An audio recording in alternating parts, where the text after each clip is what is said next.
And just a quick reintroduction of the panel that we have. We're joined by Honorable Pamela Odhiambo, Michael Agwanda, Ambrose Sweda, and Honorable Joe Mutambo this morning as we weigh in on some of the events that are happening politically and particularly over the weekend. Let's start off with Kibra. And earlier on, you did have a discussion in regards to the BBI, the Building Bridges Initiative. And of course, there has been those who say that there is not much to discuss about it now because we do not know what it has. There are others who feel that, well, we have an idea of what it should have, given that Kenyans are the ones who weighed in on this. But allow me to bring in the campaigns in Kibra as an example and as a sample. And I'll start with you, Honorable Mutambo. And the reason why I'm referring to Kibra, there were pockets of violence that we have seen. Now, one of the things that the President and the Right Honorable Raila Amolo Odinga brought on the table and almost swore to as the BBI was being formed is that no one should lose their lives as a result of campaigns and elections. But here we see violence still, erupting and coming up. And the question here is, as we wait for the BBI report, there still seems to be simmering bad manners, for want of a better word, that we seem to have as Kenyans. And I'm wondering whether BBI really is going to solve that, given that possibly some of the things that cause these issues have not been addressed. Talking about BBI, let me first, I keep on saying this. BBI is not the law, it's just a proposal. It's a proposal by two Kenyans. One Raila Amolo Odinga and the other one Uhuru Muigai Kenyatta, who came up with a suggestion that we need to do ABCD. Like Ambrose and I can sit down and say, let us also propose to do this. Like Kuru Court came up and said, let me propose to change the constitution. It is the same thing. The mentality of Kenyans, and that's why we were, I think we gave you this story last time with the word, and we told you nothing will happen in Kibra. There will be no change. It's just an election, and after election, Kenyans will be the same Kenyans. What we expect after Kibera is that people to go on with their normal life. So I don't think people have rejected any sense in their minds that this country needs to heal. And a lot need to be done. A lot need to be done, what we are discussing today, that not negating any reason for any person to feel that their rights are secured. In your opinion, are we healing as a country? For now, we are just, when there was a handshake of Raila and Uhuru, I said that is a Panadol we are taking. We are yet to cure the disease. Mm-hmm. We are yet to cure the disease. Okay. It was just a Panadol. And maybe, I don't know. And by the way I look at things, this BBI thing, I'm seeing it erupting a lot of more pain than what we had before, if we are not careful. Okay, I'll come back to you on why you feel that maybe it will be bringing up more pain. Honorable Odhiambo, do you see as Kenyans, are we healing? And the reason I ask that is because, yes, there was a semblance of peace that came with the handshake, but when we now get to the election, and the fear for many Kenyans is come 2022, this could still be the same thing replayed. I think you have used the right word, resemblance of peace, which actually has engulfed a larger part of this country. But when it comes to elections and issues of politics, the real problem is that all of us Kenyans, we've not looked as politics as just another competition where we are looking for the best person to help us. To some of us, it is more of almost a matter of life and death.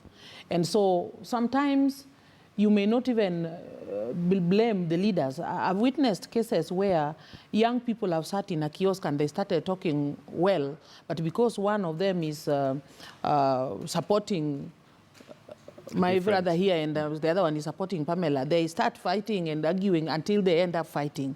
I think sometimes when you are dealing with groups and in a hotly contested seat like the one we have in Kibera, there is that sense of concitement and incitement that goes on. But I think, by and large, even those pockets of violence that you are mentioning, they've not been as bad. And so what we are hoping will come eventually, because sometimes healing is also a process. It is not something that really takes time instantly. Until we do enough civic education and convince our people that it is high time we just gave each of these aspirants a chance. We listen to them, and by the end of the day, we pick the one that we feel is actually ascribing to or represent our views and our style of leadership. Then with the time, personally, I'm optimistic that we are on a right trajectory. All right. Michael Agwanda, do you feel like we are on the right track? And of course, the issue with the semblance of peace is that sometimes it's simmering under. Sometimes there is a lot that's happening under, and it's just waiting for a catalyst, and then it explodes. And the catalyst could be 2022. I think we are on the right track. However, there are few things that will not enable us to be on the right track. We talk about election, and we talk about 20... Sorry, let me just interrupt you there. I think we have a slight technical problem with the microphone. Let me bring that same question to Weda. I'll come back to you. Yes. Personally, let me tell you what I see. We are now quiet because Baba said we'll be quiet. The quest for power, for the presidency by the Luo nation, is so deeply rooted. It is in our blood. It has been planted in us before birth, from the time of Jaramogi up to now. So that anything that we do, we think the Kikuyus should change us as the Luos. And as long as the next election comes, and let's say by bad luck, it is the Kikuyus poised to win, the Luo will still fight. So it is something that has been planted over the years. So when Baba says, let's wait, I have new formula for getting power, we say, Baba, we are waiting.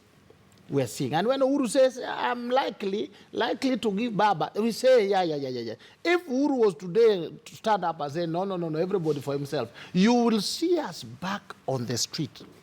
And one time I was asked in a very central place, and I told them that there must be a formula to cure this. There must be a formula. I'm telling you, what we want is even power for 1 week. We believe that all our problems, all our poverty is because we have not ascended to power as a Luo nation. The Kambas are okay, but they will not fight for it. The Kisses are okay, they want it, but they will not fight for it. Remember, as we are ready. In fact, if you talk to those people, I talk to some young men, they say, even if you ask them to secede, if they're not going, it is not clear they will get power one day, they will say, we are going to the bush. Okay, so that is where the danger is. What the quiet we are enjoying now is just because Baba said, for now be quiet. I want to work close to Uhuru. And Uhuru seems to be behaving in a way that through him we can get it. Otherwise, if there's no clear way, or if you bring the BBI, you bring a parliamentary system, and it emerges that the Kikuyu nation are more. They have more money, they have numbers in parliament, they are able to buy anybody. If your theory is anything to go by, then does that solve our problem as Kenyans? Because then what you're saying is the peace we have is purely dependent on one person. Yes, I'm telling you, the peace we have is purely dependent on, for today, remember the last election, the second election. Please let me finish. The second election, the Luo people didn't vote. Okay. And they loved it. That they didn't vote because Jacob was over there. Let me hear from Tambo. I'm just wondering whether we are on air. We are on air. What I'm hearing from my good friend, I speak straight. I don't know whether we should be listening at it at this era. That if Luos will never be or will never ascend to power, there will be no peace in this country. I don't know whether I want to hear that. I don't know whether you have any way you can erase that from my ears. Because that is so terrible. That is a so terrible statement from a lawyer. And I was just about to hire him to handle my matters, but now... You have decided otherwise. Michael Agwanda, somebody just lost his job there. I'll specifically limit this to Kibra. When you look at what happened in Kibra yesterday, the question you asked, Michael, are we having peace, and is the BBI contributing to this peace? And if so, then why are we seeing some pockets of violence in Kibera? Kibera is very hotly contested seat. And one thing you have to know here is gentlemen disagreed, and then they went full-blown to Kibra to get that position, even though it was an ODM position. But let me remind you that NASA has taken almost 3-4 candidates there. That in itself is a sign that we've disagreed so badly that we cannot agree on one single candidate. Jubilee said publicly that they will not put a candidate there because that seat belonged to ODM and they will want it to go back to ODM. Only for one side of Jubilee. You know there are two Jubilees. I don't know where Joe Mitambo's is, but I know there are two Jubilees. Only for the other section of Jubilee to come around and say, no, of our dead body, we're going to put a candidate there, and we must put a candidate there. I am grateful that this thing was not between Jubilee and ODM, because it could have been bloodier. And it could have severed a relationship that I did not want to be severed on the foundation of the BBI that we are talking about today. If it was between Jubilee or NASA and Jubilee for that reason, it would have been more bloodier. Now, what I saw yesterday was a technical glitch within the NASA fraternity, within the NASA family, where people disagree on who is supposed to be in a venue, at what time, and who is supposed to speak. And as you saw it yesterday, it tells you very well that where Baba sits, it doesn't matter whether you're in NASA or not, the Baba takes the day. And in Jubilee specifically, Baba had to take the day. He had to address the Kibra people on that ground. It didn't matter who came. It didn't matter whether you're his brother in NASA or not. But all I am saying, again, as we look at our electoral process, until Chebukati and his team are all gone, we will never see peace in our electoral system. Because these are faces that we will still be reminded that actually contributed to the botched election, last general election, that did not give Kenyans what they needed. And for them to still sit there and say that we will have a very credible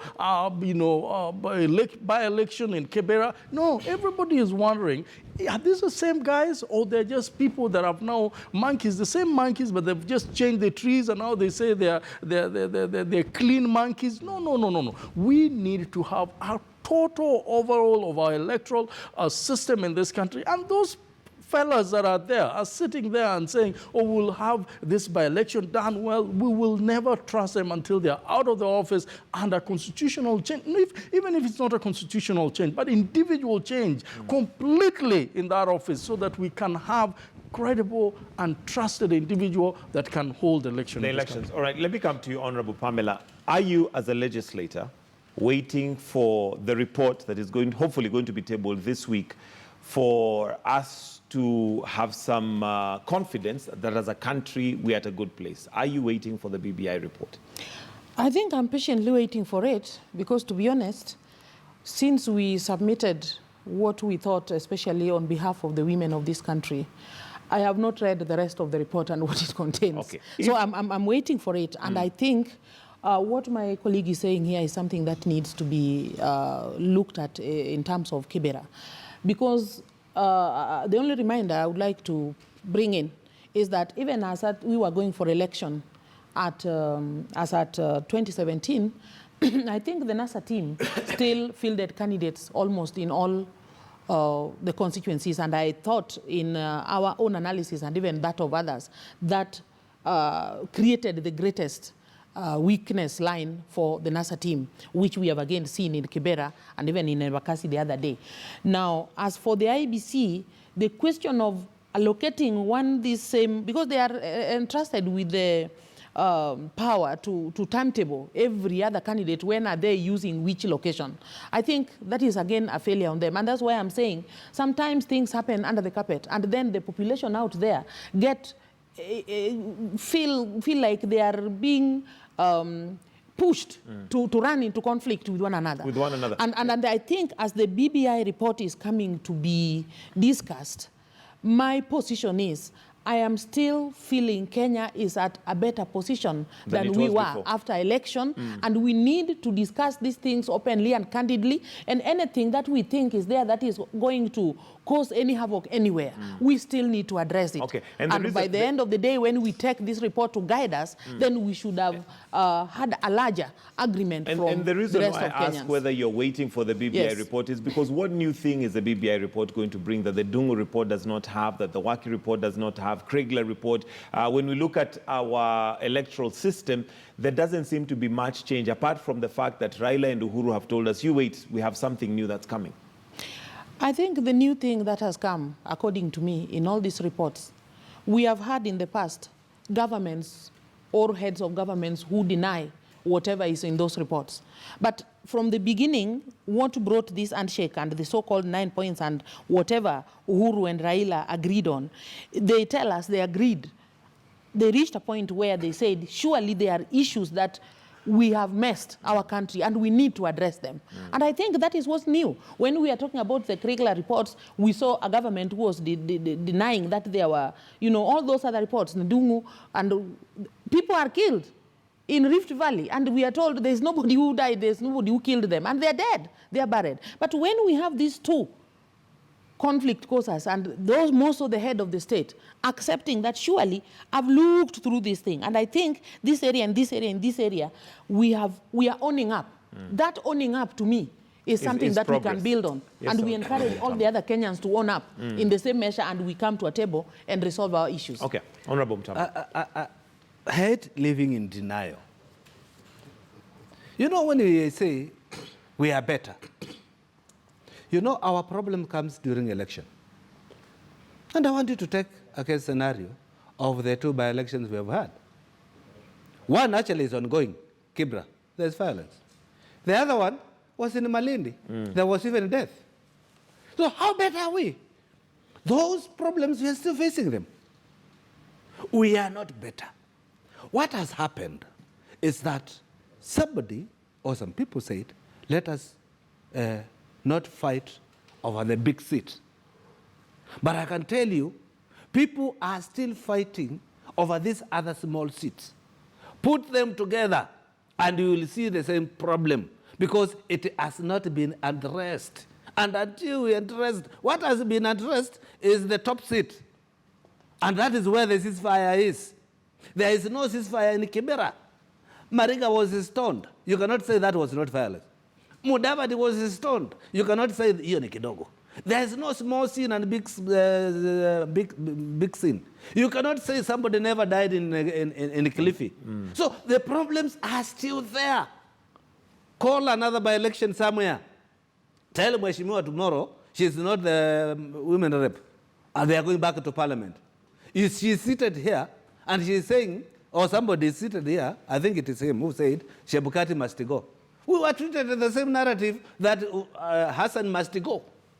So all those problems are there. So Honorable Mutambo, what is it new that we are not hearing? So what is our problem and where do we need to solve this? Because many Kenyans have pegged a lot of hope on this report, hoping that those 9 points address the things that take us to war every 5 years. You see, the problem with the 9 points is that they are still a proposal. They are just proposals. They are not laws. They are not laws. And they cannot hold. And lawyers here will tell us, if Raila said we should not do this unless it is made a law, unless you debate it and you pass it in parliament, and that process of making this BBI a law is also another monster, which is coming.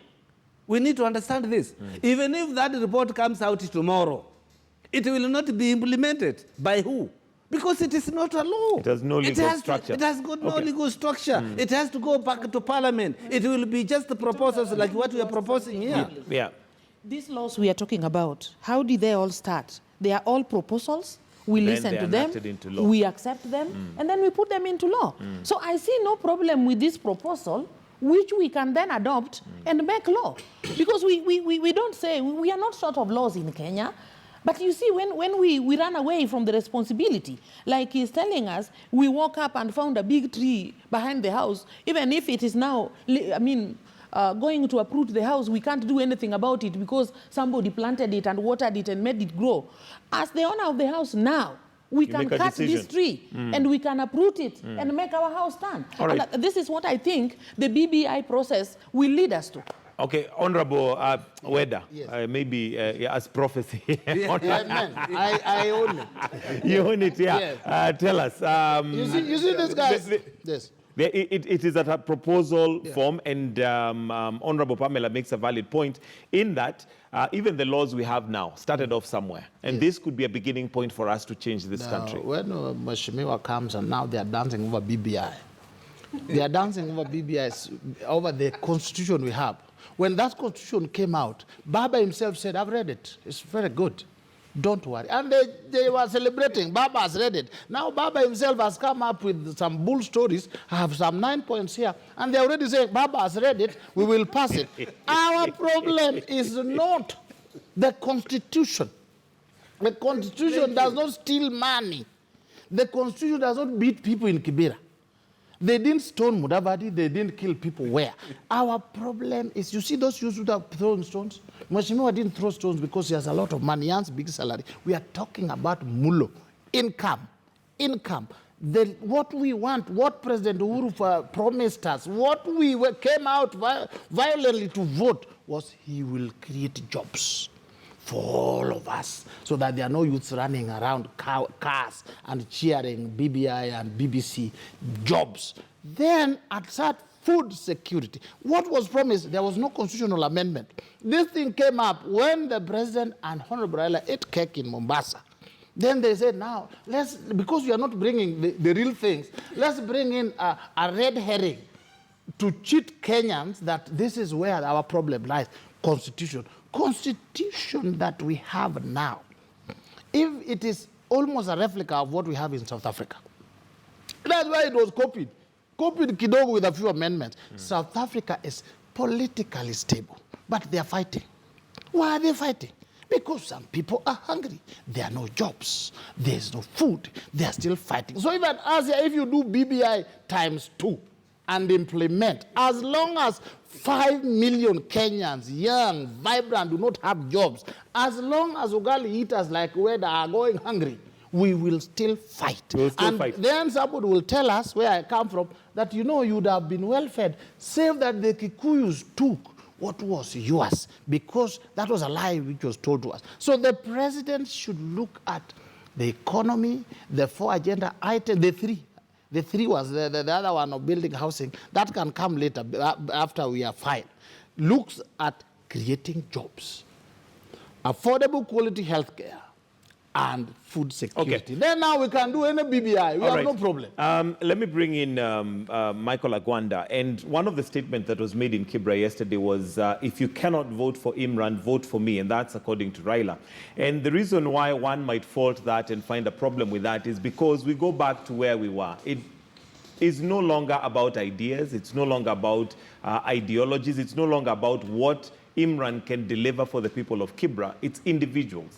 And that might be the problem that we're not solving when it comes to the violence that we have. Because the day then Raila feels that things have not gone well, then everybody rallies behind him. Yesterday, before Raila said that, you realized that Raila was there in Kibera, and so is Mudavadi. I know Watangula was at the corner somewhere there. And then suddenly there was another guest in that place, and that was Deputy President. He did not come in a vehicle, but he came in a chopper, and he did not come alone, but he came with GSU, elite squad with rifles, as big as you could.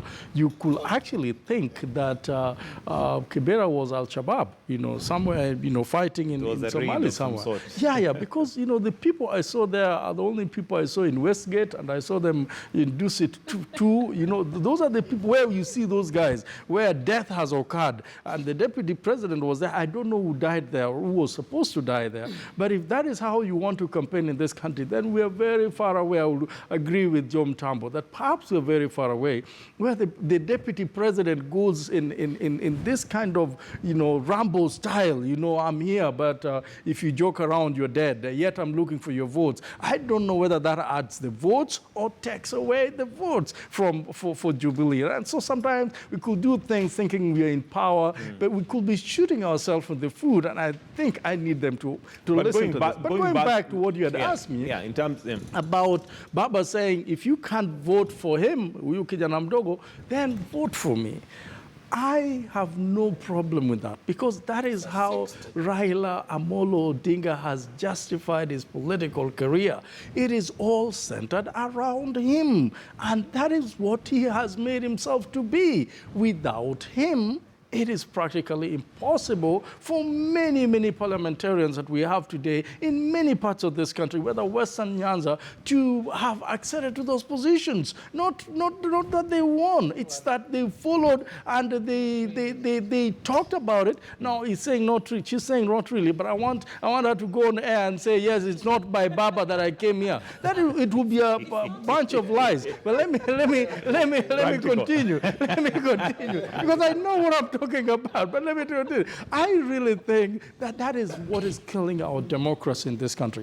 That if it's not for Baba, I will not be voted in. That if it's not for Uhuru Kenyatta, Jubilee will not vote you in. That if it's not from Davadi, that you will not be voted in Western. That has to stop. I think people need to be voted based on their ability, values and systems, and the programs they want to deliver to the people. And I strongly believe in that. There are many, many politicians that are out there never made it to parliament, not because they were unable to make it to parliament, but because they were not in tune with the party leader and the powers to be. That has to stop. Let me justify why I'm not agreeing with you, brother. You are speaking well, and I love that. And it will not go on air that I'm denying the fact that I'm in parliament courtesy of Baba. Listen, the Kenyan politics is based on parties. And these party leaders represent the interest of the party. And that's why we have said, wait, listen, give me time, gentlemen. When we are talking about the party politics, then Baba, I want to applaud him for being bold enough to say it just in simple words. That when he's talking of, if you can't vote for him because maybe you don't know what he is all about, then vote for me. What was he saying? Vote for the party. You see, the seat we lost is for ODM. And in parliament, even the way we make decisions and the way the things are done is according to the numbers from the party. So I think Baba was right to make that passionate appeal on behalf of the party for the people of Kibra to remember. And in fact, the truth is, saying something about Imran, we remember that the lost brother, our lost hero, Okoth, was sick for almost those 2 years. And this particular young man actually managed things in Kibera, and things have been going on. So even the question of delivery does not really arise. He has demonstrated that he's capable of managing. That aside, I think what we need to say here is, as we go to campaigns, remember, we are campaigning for the party, we are campaigning for ourselves, and that cannot be denied by all Kenyans from all walks of life. Honorable Mutambo. Joe, I don't know whether I want to contribute. Yeah. Why not? After listening to that again, Jesus Christ. That it is about individual, it is about the parties. It is about the parties. That's what we are being treated to. Then what kind of a country do we have? Should we say there's no democracy? But should we say that people have got no their own? So when that, what Mashiro is telling us, she's telling us she can simply vote in the parliament because our party has said so, but not because of the interests of the nation. Not really. That is what she's telling us. The country will vote for somebody not because that person can deliver, but because they have been appointed by the particular party. And actually, to be honest with you, that is the reason why I'm not in parliament. Because I did not subscribe myself to Kalonzo Musyoka. And the people of Mwingi now are regretting. They don't know what kind of a member they have. Why? Because they chose their party. They never chose a leader. What we need in this country is leaders, not parties. And that's why I'm proposing actually in this, that's why I'm proposing in this BBI, if we could change the constitution through the BBI thing. Through the BBI then thing. Now we are made, then we say political parties, lady and gentlemen, the thing is, yes, that I is the totally problem agree with Joe Mitambo on this. Parties I don't really lead, think people lead. I really think we need to look at leaders, not necessarily the party and the party leaders, because this is what is killing this nation. You are going there because some of them have even been to parliament because they bought their way out, paid several millions, and then they go to parliament, not because somebody voted them on the ground. That has to stop if you want to move this country to the right direction. I don't think IBC is able to stamp that out. It must start with the discipline of the party so that the person who wins the nomination, credible nominations, not these ones where people go, and I've been in this, Michael. You go and you are hoping that people are going to vote for you. Whether has been in this. And then in the evening, you're told, oh, you know, the party ticket is already with so-and-so. And then that becomes your MP. All right. Now, ladies and gentlemen, we've gone round in circles in terms of what needs to be done. But the truth of the matter is, and the reason why I brought in the question of a very powerful leader for a party is the question of what do those parties represent. When we look at the membership of, people in different parties, seldom do they know what those parties represent. What they follow is that leader. If he says the Katiba is fine, everybody goes with the Katiba. If Uhuru says that central Kenya, we're going this way, and unfortunately, that does not solve our problem. I'll start with you, Weda, as we wind up. Yeah. We need to get to the root of this, where parties are not about individuals, but they're about ideologies, they're about ideas, they're about developing Kenya for Kenyans. Yes, I think you're right. If we were to have parties with ideology, with agenda, but take, for instance, our party, Jubilee. When it was brought up, it was to unite all Kenyans. We had 4 big agenda items that were the basis, the rallying point that people bought into. Now, along the way, the leadership, they change. And because we are following the individuals, because they are either members of our tribe or members of our party, we do not detect when they have changed. And we continue following them. ODM has been there for over a decade. But it is still Baba. When Baba says, vote ODM, vote me ODM. If you ask him, what does ODM stand for? It stands for removing Chebukati. Now it stands for BBI. It also stands for handshake. Things are just changing in like Bosa brewing. There's nothing concrete. But the problem is not the leadership. The problem is us. When you and me, we walk out into the ballot box, you do not know the leader. You do not know what they stand for. You're just saying, I want this party. Everybody in that party, I'll vote six people. Or I want a fellow Luo. So where are Luos in Nairobi? Then you vote for them. Then after that, you expect delivery of services, roads, water. You saw that documentary on water in Kayole and what and what. Basically, when you see what I expect, then you do not need another definition for madness. I am the one who is mad, not the leadership. The leadership is taking advantage of our sickness. The day the common Kenyan will change and say, look, when I go there, I'm going to vote for a governor who will do this. I'm voting for an MCA, a women rep who will do this. Then you will see us becoming more careful. The leaders will be more aligned. When you are seeing Honorable Raila begging, please vote for Imran. But if you don't Imran, please vote for me. He knows that some people are already saying, no. This dancing malu, we are now getting tired. So it is the people of Kenya to change. Pain is the seed for change. So as long as you don't change, you'll have these funny leaders and you will feel the pain. Shauri yetu. Honorable Pamela Odhiambo, your closing remarks and possibly what Kenya needs for that change. In my closing remarks, if you will allow me, I will digress a little bit from what we are discussing before giving you the last sentence. Mm-hmm. Today, as we sit here, young Kenyans, millions of them, are rehearsing for their exams.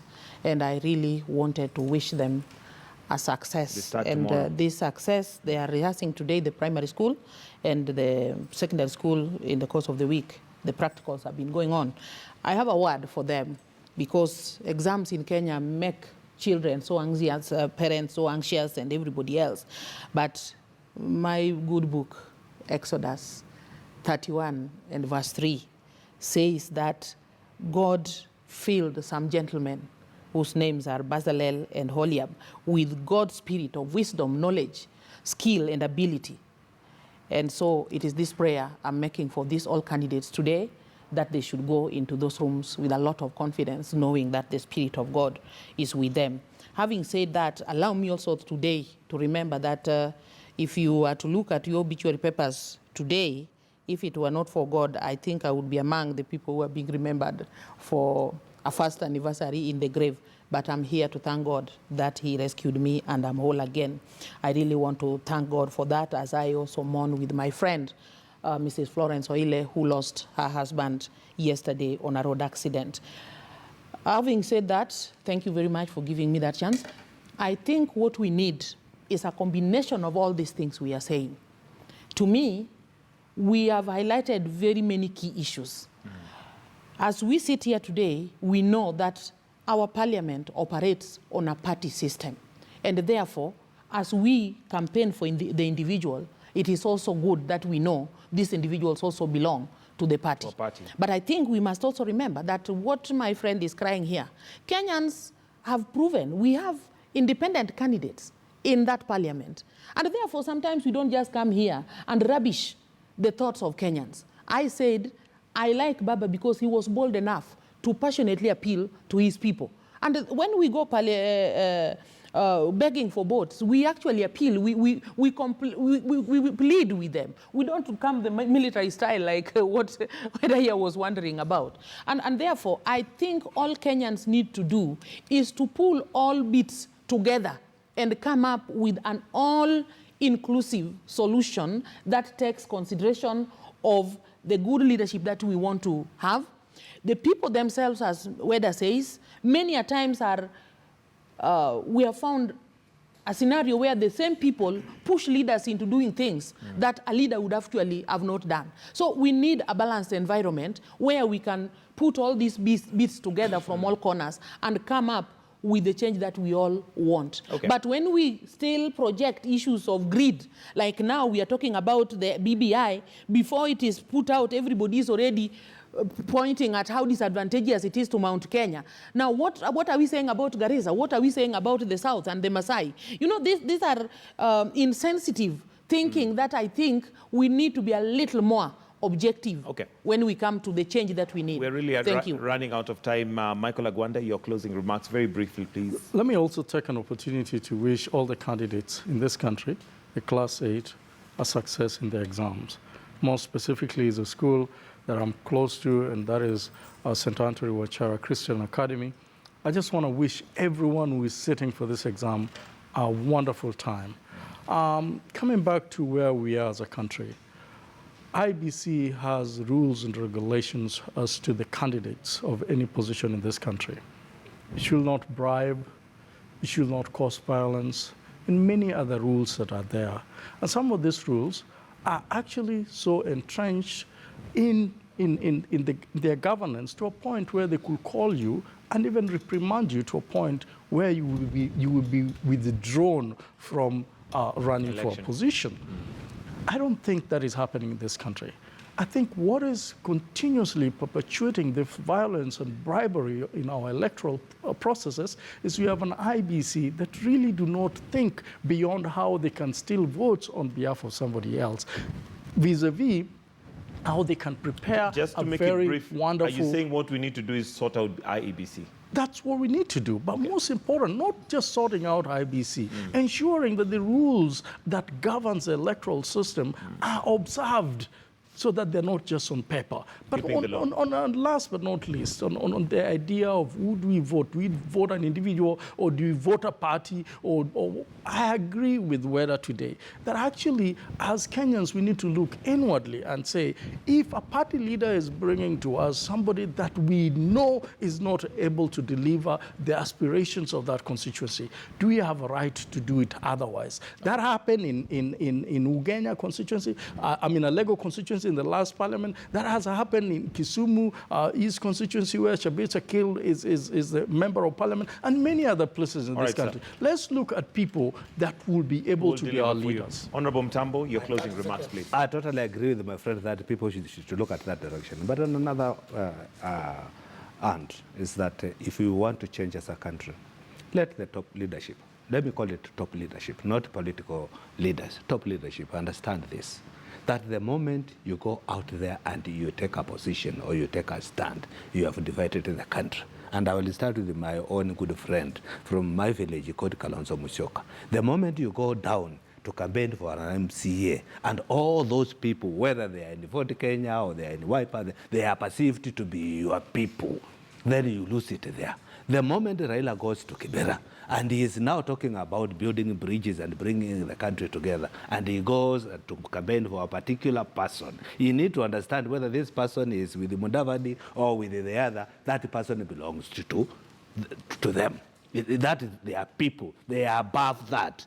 Get out of that position. Don't go down. Stay up there so that we respect you. But the moment you come down there, you'll be smeared with mud. And that is exactly what is happening. Another thing I want to correct my good colleague for contradicting herself. When she starts saying that people are talking so loudly against the BBI and they don't know what it is, that she just told us that they are team embrace. And they are embracing the BBI. What are you embracing and you don't know what is it? You know, you are just contradicting yourself. And then when you talk about the deputy president going to Kibera with the security guards, I want to tell you this. That same contradiction. When we are walking out from here, Mheshimiwa is elected. She has a driver. She has a bodyguard. Wada will drive himself. She has a bodyguard. So the security for a state officer is totally different from a person who is not a state officer. So you don't expect Raila to have the same security with the DP. Right. You don't expect Wada to get a bodyguard. All right, we're going to start another conversation here. We're going to start another conversation, and we really have to wind up. We really have to wind up. We really have to wind up. When he knows I'm vulnerable. I didn't say the deputy president should not actually work with this security. But you told us you are embracing the BBI. All right. We have to wind it up right here. Thank you very much, Honorable Mutambo, Honorable Pamela Odhiambo, Michael Agwanda, and Ambrose Sweda for joining us on The Way It Is. It's now 2 minutes after 8.